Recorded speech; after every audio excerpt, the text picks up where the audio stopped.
Hello, hello, hello. How are you doing? For me, it's good morning. Back on the road again. Going out here to have another great day.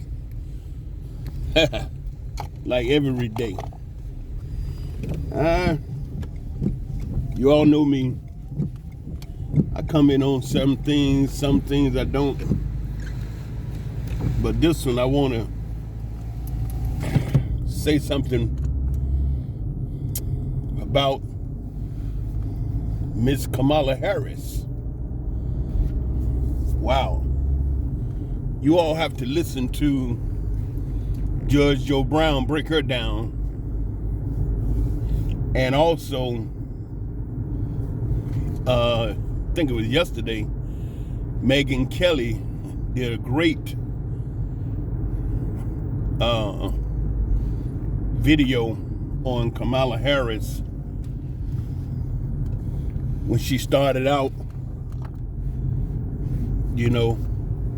a zero out there in California, and she had a relationship with the brother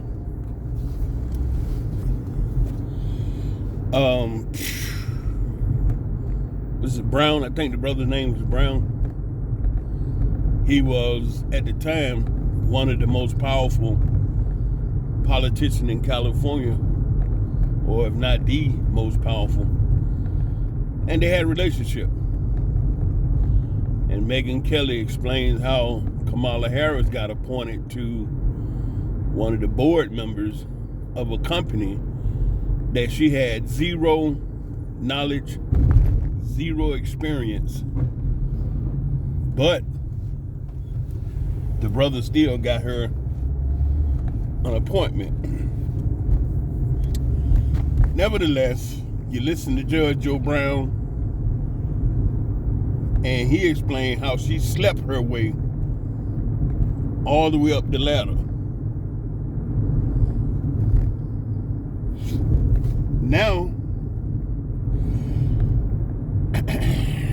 she's a hair's breadth away from becoming the president of America. And this is the reality. A woman that is so unqualified.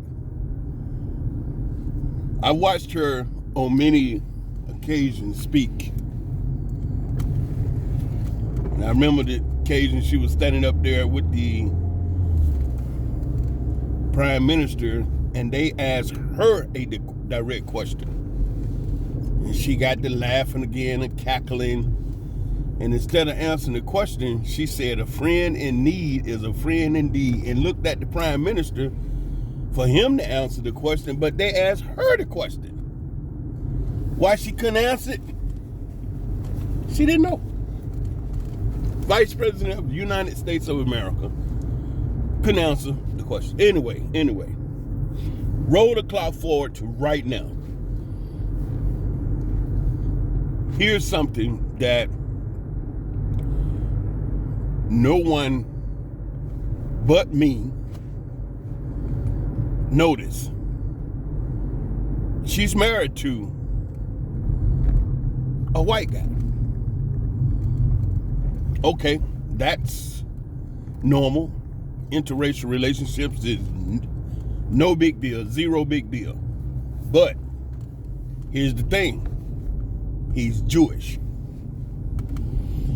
And if you don't know, in the United States government, there are over 545 people that claim to be Jewish. And now,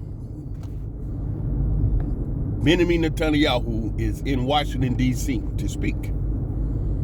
You see that?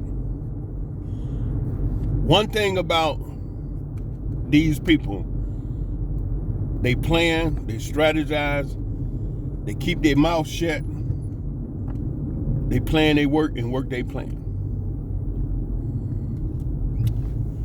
Do I think Kamala Harris could become the president? Absolutely. Why? Because her husband would be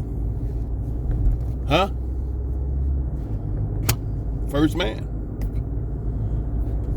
A Jewish guy is now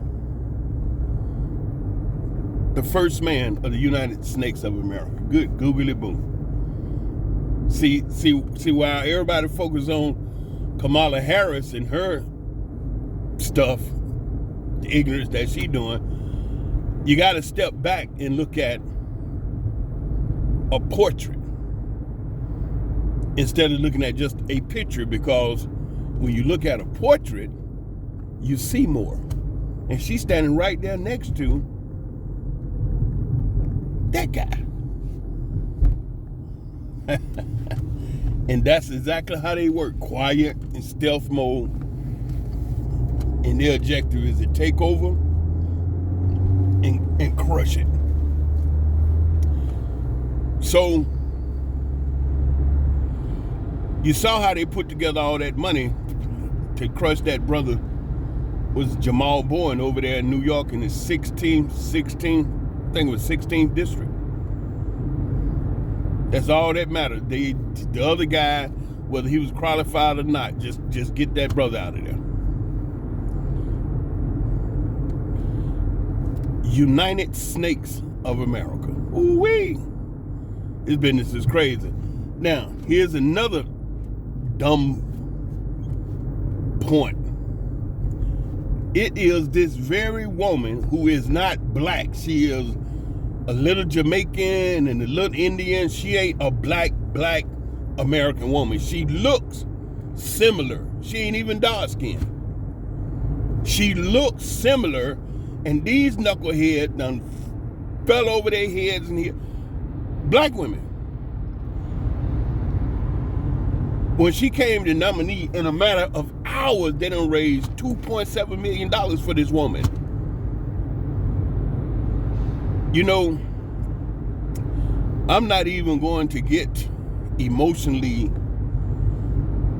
caught up, because the ignorance of my people is never ending. In a matter of hours, the majority of black women have come up with $2.7 million for this woman who sat in their face and said to them in their face, I'm not going to sit here and specifically do anything for black people. She said that. That's exactly what she said. As soon as she get in position, black people come up with all this money for her. Stupid on top of stupid, bold, italicized, 32-point, stupid. This woman said she was not going to do anything specific for black people, and black people done came up with millions of dollars in a matter of hours. And the brother, Dr. Umar Johnson, has been trying to put this school together for years. And he wants black people to donate to do it, so it would be totally autonomous and totally black controlled, black educated for black children. But instead of coming up with money for the black brother, to do something for black people, they talk big trash about the brother. And he, struggling along with it. But here's a black woman that ain't even black, that looked like them, looked close to them, similar to them, told them in their face, I'm not going to sit here and specifically say anything for black people. No. With the old kind of nasal tone that just make your flesh crawl. I mean, if you just listen to the woman, if you got any kind of pure spirit, she will get on your nerve like fingernails scratching on blackboard, speaking. I'm not just going to sit here and say I'm going to do anything for black people. And black people gave this woman all this money. You know what that reminds me of? It reminds me when I saw how these black folks came up with all this money in a matter of hours for this woman that said I ain't doing nothing specifically for black people. It reminds me of Harriet Tubman. And you know what specifically it reminds me about Harriet Tubman is why she carried the gun. For those slaves that would go back and tell the slave owner where they was going. Either you coming with me or you getting in the ground. One or the other, but you're not going to destroy this. You have black people like that to this day, run around talking about, oh, slavery over with. No. Slavery is alive and kicking in too many minds of too many black people. That's the issue. That's the problem. That's what it is. You're still slaves in the mind. Run around here thinking you free. You are not free. You ain't controlling nothing significant as a people. Jews controlling all the money. Whites controlling all America. Russians controlling all the Russians. China controlling all the Africans still ain't in control of all the Africa. Cause why? You got Africans down there fighting Africans for control for the white man. You see that? In your own land, other people controlling it. Look at South Africa. Of all places, apartheid, we all was alive when apartheid was going on. We heard the stories. We saw the report. We saw them standing there shooting the brothers, the minor, just killing them. Ain't nobody said nothing. And you mean to tell me black South Africans voted for the DA party, which is controlled by white South Africans? And what did they do when they get in position? They go in there and they ask for so many seats that Ramaphosa himself had to say something about it. Well, what the hell do you think they was gonna do? These people done showed you on every corner, every second, every time, every opportunity. They don't give a crap about us, and you vote for them for what? You know, my grandmother used to say, be very careful of who you let in, because if you let the devil in, he is hell to get out. That's what she used to say. And it's just, you know, that's why I said, look, I have to not get emotionally involved with my people, because it's too many modern day slaves in their minds walking around, looking, acting, and posing and faking to be free, but in their mind they slave. Cause how in the world you back a woman that tell you to your face she ain't doing nothing for you, and you give her money? You see what I'm saying? See, that's what I'm talking about. Now you got these black women, oh, we got to get our girl in office. Well, your girl said she ain't doing nothing for you, but you still want to shove in office just cause she look black, because you stupid, you ignorant, you stupid, you dumb, you ignorant, you stupid. Now I said it, damn it, get mad all you want. It ain't gonna change you from being stupid unless you wake the F up and stop being stupid. You don't value yourself. Black people, those black people don't value themselves. You have low self-esteem. You don't value yourself. You see yourself as worthless. You'll go with anything. Anything come along make you feel good. You'll fall for it. And that's what they been doing. That's why Joe Biden sat up there and went and ate chicken with you. Man, the dude come in my house talking about eat some chicken, I would beat him till the cows come home.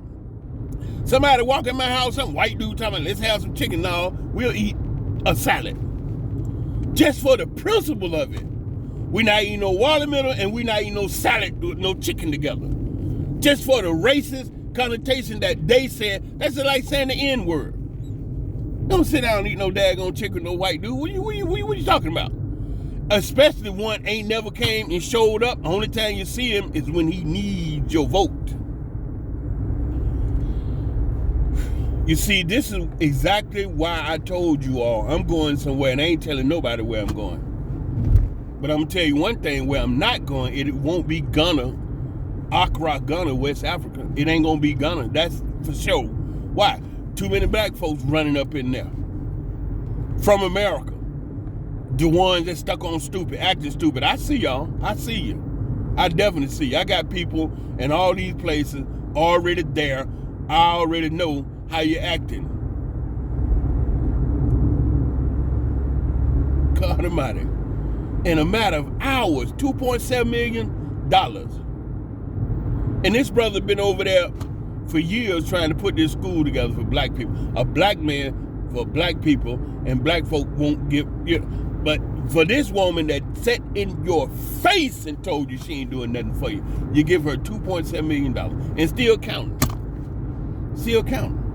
Now I know today you're going to have all them, Joy Reid and The View and all black female channels going to be, we got to get our sister in there. I remember when she was with Joe Biden when they was campaigning. I used to see so many videos of black females talk about we got to get our sister in there. Your sister.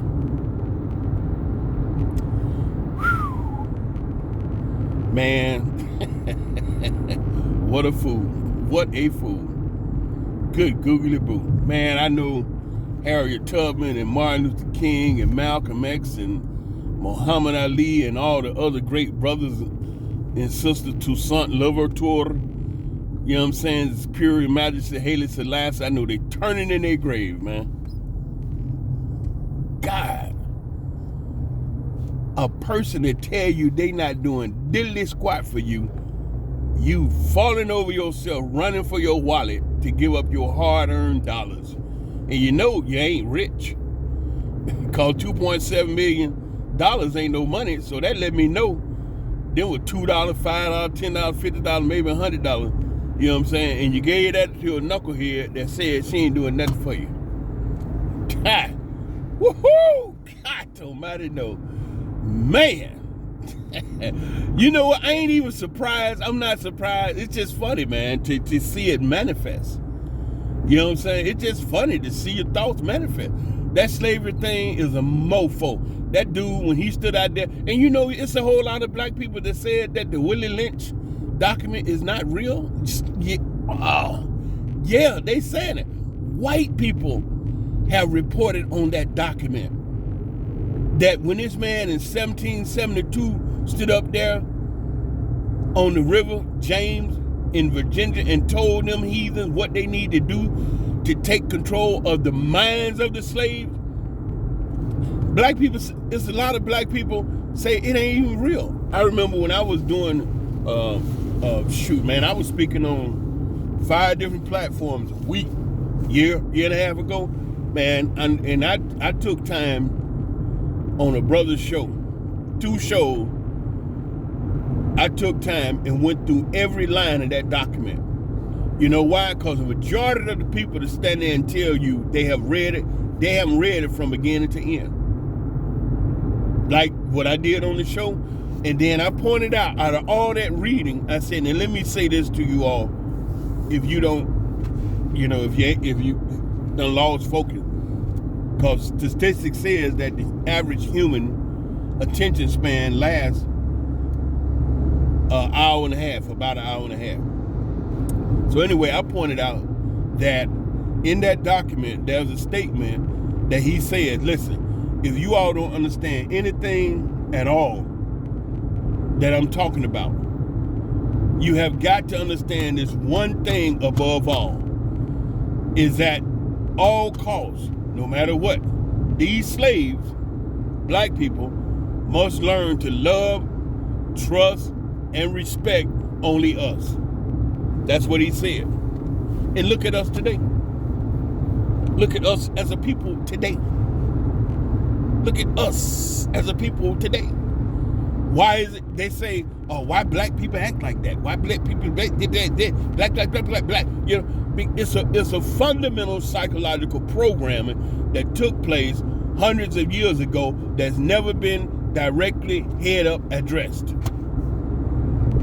Your programming, I mean, you have to say something is very, very different with our people.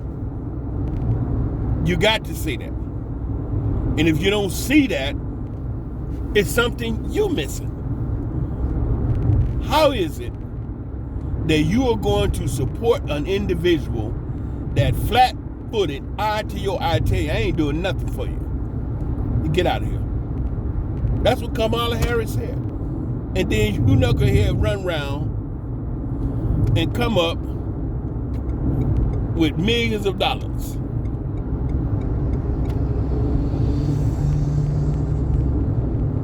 Now this is arrogant right here, because over here in this lane at this time of morning, everybody's getting all they can get. And this knucklehead is over here in a little bitty car, putty along, you know, and I'm doing 109. This lane here at this time of the morning, people is getting 120, 130, and she just out here. Don't care. Now that's just arrogant with a no driving self. Anyway, that's sad. That's real sad, man. This woman said, I'm not just gonna sit here and say I'm doing something specific for black people. Asian got a hate crime bill, bam. In 1 year, somebody walk around New York, knock a couple of Asian upside the head, do something stupid, boom, Asian hate crime bill. They still talking about the George Floyd bill. Ain't got it. You see how that goes? They done told you a whole bunch of times. They don't care nothing about you. And you still supporting them? Chee! Oh boy, man, y'all got to come on now. Seriously. Y'all got to come on. Come on now. She says, I'm not going to sit here and say I'm going to do something specifically for black people. And them black folks went and got up all that money overnight for her. Negro, please. That's what you say to that. You say, Negro, please. Oh, boy. See how fast they drive? These jokers get it. One thing I like about going to work in the morning over here in Israel is these knuckles get out here and get with it. Switching lanes and driving. You know what I'm saying?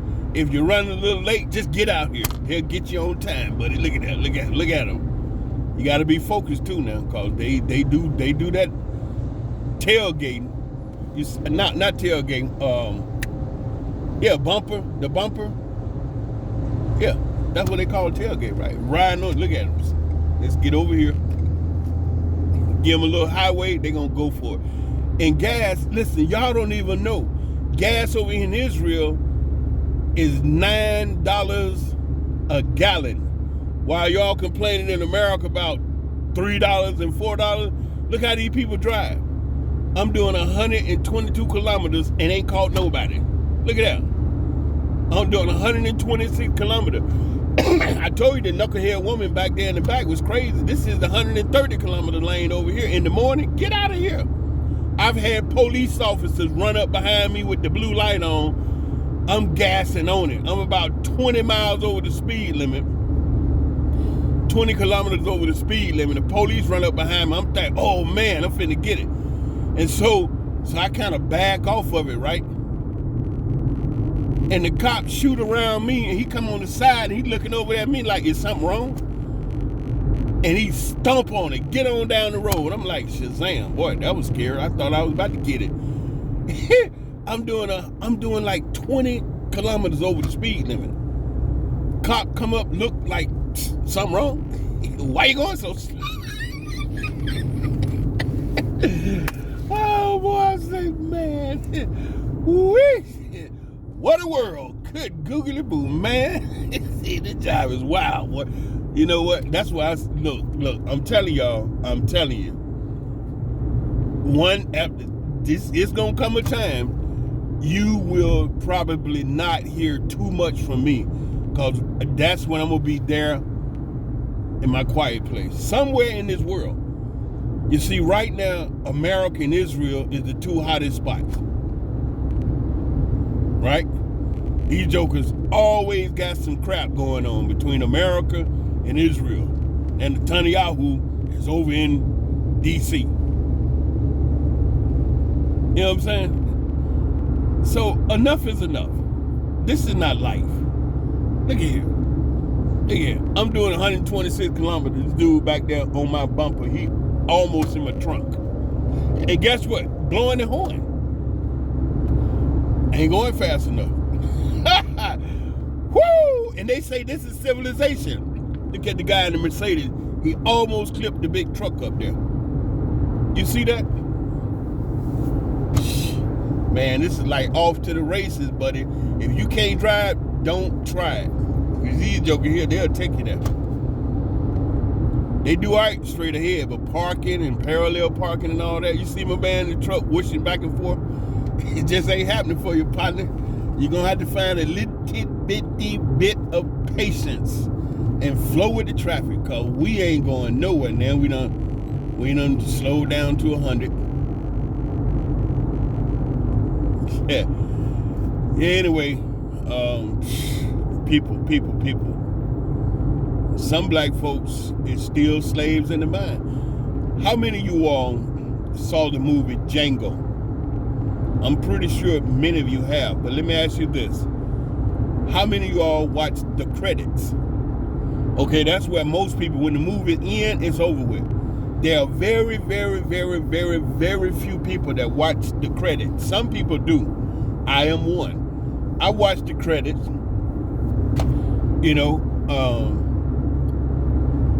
and lo and behold, at the end of the credits, after the movie Django is over with,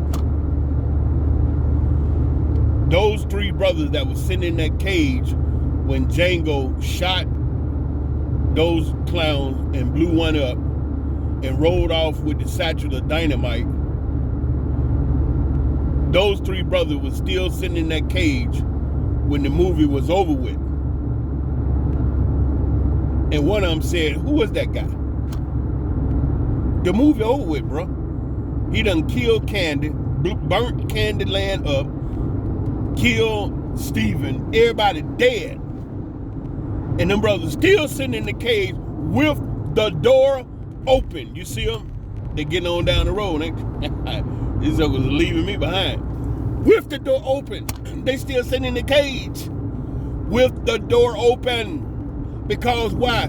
They were slaves. They have been so mentally conditioned to be in the cage that when the cage door was open and all the white guys was dead, the brother superhero done rolled off on the horse, they still sitting in the cage. The movie's over with.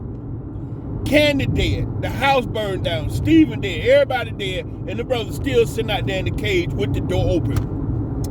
You know, you got too many black people running around here today just like that same mentality. When you have an opportunity to move up, grow up, big up, get you some land, get you some business, get your life together, can't do it, won't do it. And then somebody tells you, I'm not going to do nothing for black folks. I believe you're suffering from Stockholm syndrome, where you fall in love with your captor, your abuser. You know, they call that Stockholm syndrome. Like, this person beating the smack out of you. They hate you, and they showing it to you with every lick. And you talking about, oh, don't, babe, you know. The woman said that to you all. I'm not going to sit here and say I'm going to do something specifically for black people. And these black folk came up with millions of dollars in a matter of hours. I'm not talking about all black people.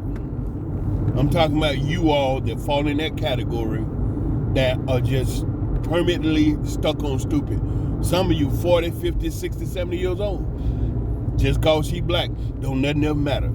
No policies. What have she done? She the vice president. Okay, so it does not matter to you that she has no big achievement on the books. What has she done as the vice president? Besides laugh, talk like she on drugs and laugh and talk like she on drugs and laugh and talk like she doped up. You know what I'm saying? What? See, that's why I keep telling you, I'm disappearing. I ain't telling none of you knuckleheads where I'm going. And it won't be near none of y'all. Just show will not. I'm telling you. No, man. I'm too far down the road to, try to start nothing. I ain't getting in nobody's movement, no belief system. Don't come to me with none of that crap. Because none of it worked. None of it worked. Not your religion, your holy books or Bible or scholars or whatever. None of that worked. Because you see all this out here, it ain't changed nothing. All these religions, this is Israel. And who controlling Israel? Some barbarians, some ding-dong knucklehead. Got this country almost at a point where it's about to be destroyed by enemies. That's good at it. Listen to this guy 2-3 days ago break down how Israel tanks. They're almost out of tanks. Yeah. Their military has been mollywopped. And they're running around like it's all good. It's crazy, man. One man. And he over there in the D.C. running his mouth.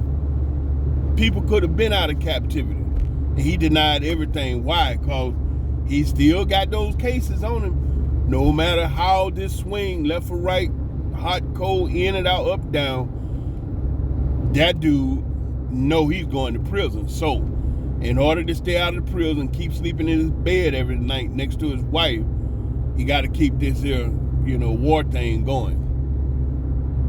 You know what I'm saying? That's why I'm like, in my city, Ashkelon, that's the #1 city that the rockets come in. October 7th, I woke up to rockets exploding over the building, in front and everywhere.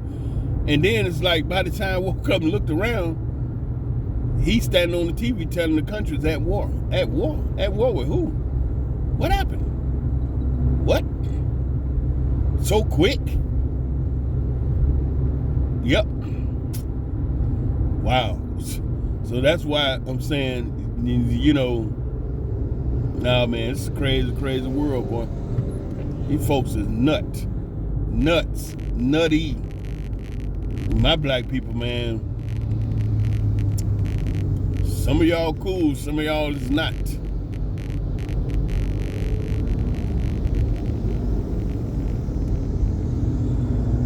Boys out here on these motorcycles, some daredevils, but I'm telling you, I wouldn't do it.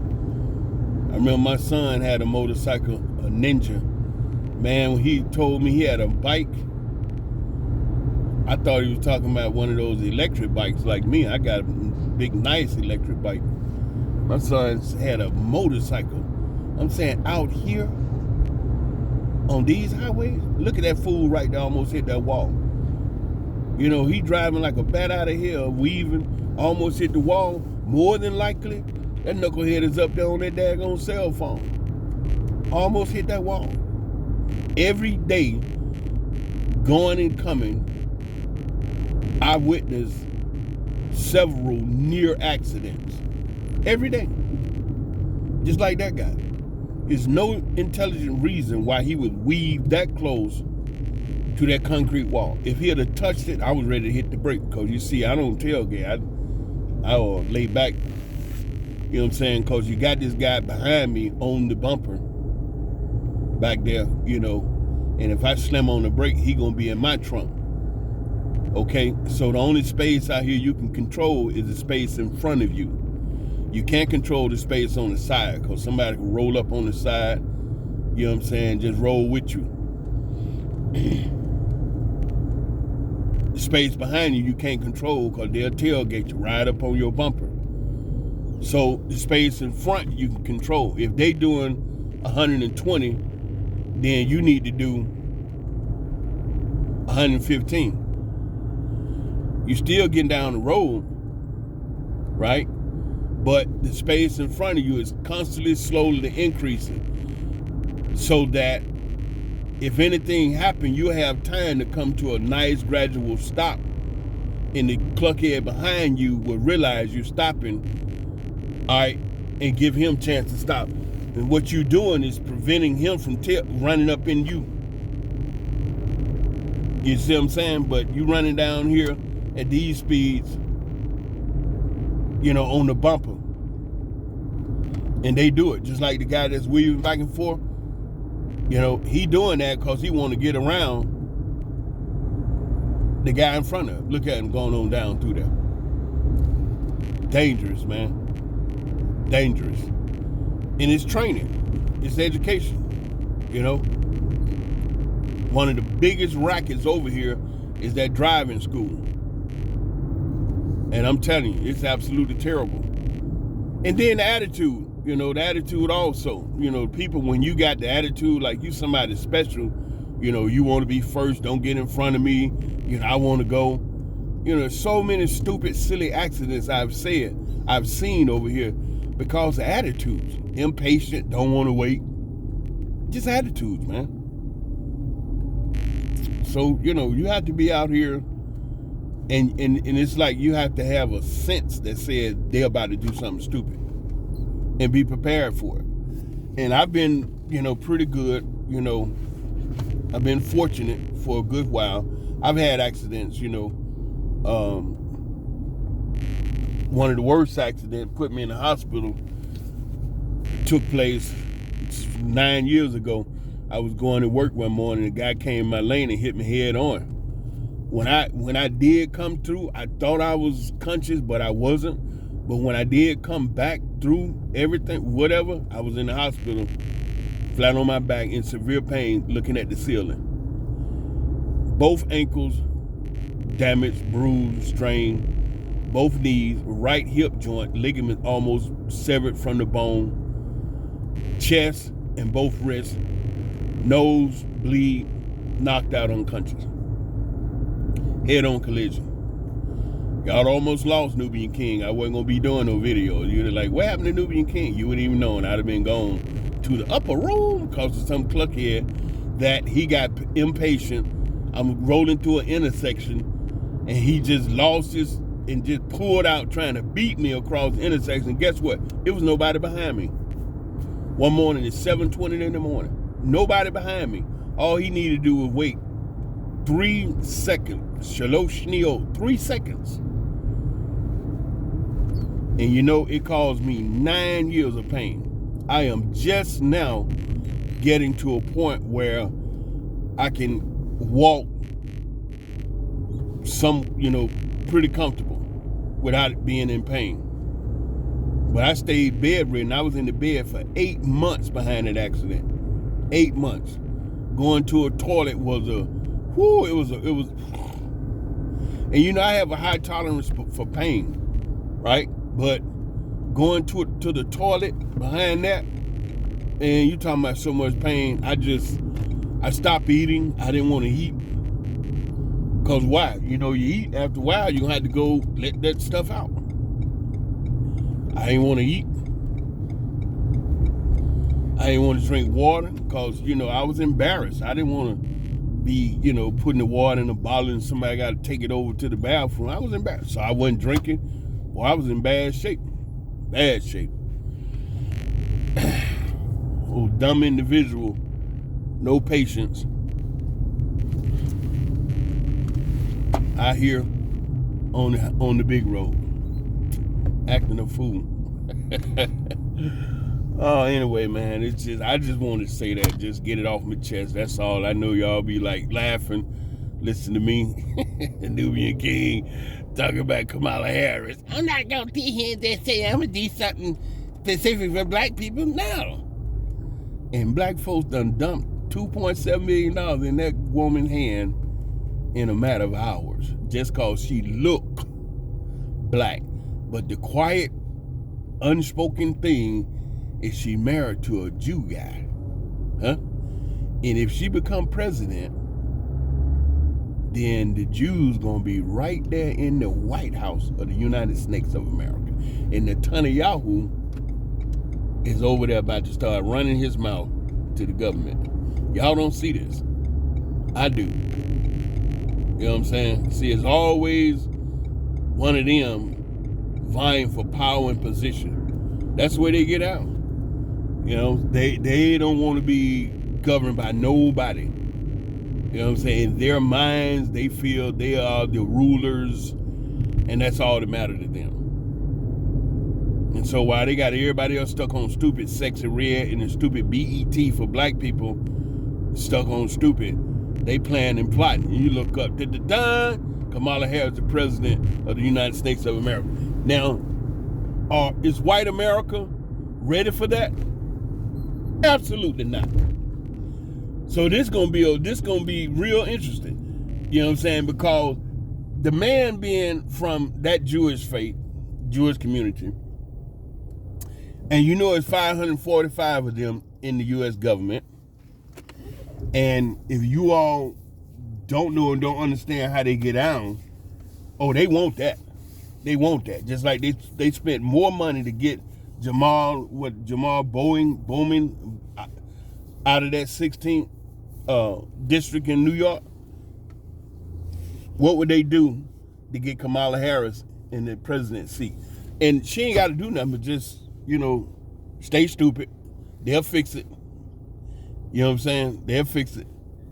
But to have him there in that position, see, this thing, boy, y'all miss a lot.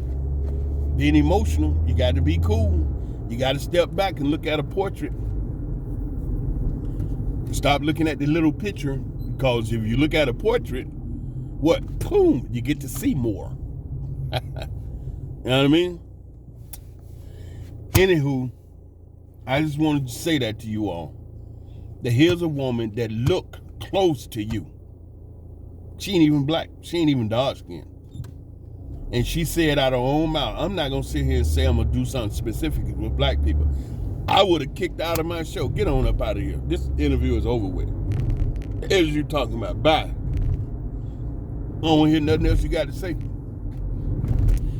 But them black folks that ain't going to get nothing done for them came up with $2.7 million for that woman in a matter of hours. Anyway, I'm going out here to get my money, because I don't have nobody giving it to me. I got to get up and get it, like the majority of everybody that's working and doing something. You got to go get it. It ain't gonna knock on your door. The only thing gonna knock on your door and find you are your bills. You ever notice how bills never have a problem getting to you? Even if you move and relocate, change address, there they are. Like, hey, I didn't tell you where I'm living at. How the bill? What? You just moved in an apartment, bam, you got a bill. You just moved in the house, bam, you got a bill. What? I remember that. I remember when I moved in my location, boy, it's just like, knock, knock, who's there? Bill. Bill who? Bill Davis? Bill Brown? No, light bill, knuckle. Get on out here. Woo-hoo. Oh, boy. All right, listen. Had a good time chopping it up with y'all. Let me, see, he's I know this guy. Straight knucklehead. Yeah. Come barreling through here. Just like he ain't got no sense. Get on up out of here. Go on in there. Oh, boy. See, look at this. What kind of street is this, man? Why you make a street like this? Oh, God. See? That's why I tell y'all, I got to get out of here. I done had enough of this. Came over here, you know what I'm saying? And things didn't go the way they were supposed to. Again, with my people, You know my folks. The Hebrews. What these jokers doing? Anyway, here I is, y'all. Over here at the JOB, the Just Over Broke, better known as job. I had a good time chopping it up with you. Hope you enjoyed something from your brother. But it's time for me to get out and get cracking. All right? As usual, I'm early. I love being early. I hate being late. You know, when you be early, you're on top of it. You know, you there to receive it. But if you late running behind, it's like you always behind the day running, trying to catch up. Staying in the bed another 5 minutes ain't gonna make you feel any better, but it's gonna make you late. Get up. Success don't come knocking at your door. I'm not aware of that. I'm 63 today. Isn't that something? Today is July 24th. Wednesday? Yeah. Today is my birthday. If I was thinking, I would have took the day off, but nah, July, today, this month is 26, 27 work days. It's going to be a nice fat check. I got a lot of stuff I'm doing too, so I say I'm going to hit it every day. I'm going to take some time off a little bit later. Okay, but I done arrived alive. I made it. Got here early. You see them Israelis out there, man, the jokers. That gas is $9 a gallon, man. And they driving like it costs 75 cents. The jokers is out there gassing on it, man. Woo-wee. I love it. Because if you running behind, yeah, just get out there with them. That's all. Yeah. Okay, listen. Enjoyed talking to you. You know I love you. And you know I love you from the basement of my heart to the attic of my mind. That means I love you a lot, right? A whole lot. But how long do I love you? Yeah, you be talking about, yeah, I love you. I love you 24/7. I mean nonstop. You don't have to go home, but you can't stay here. Shalom.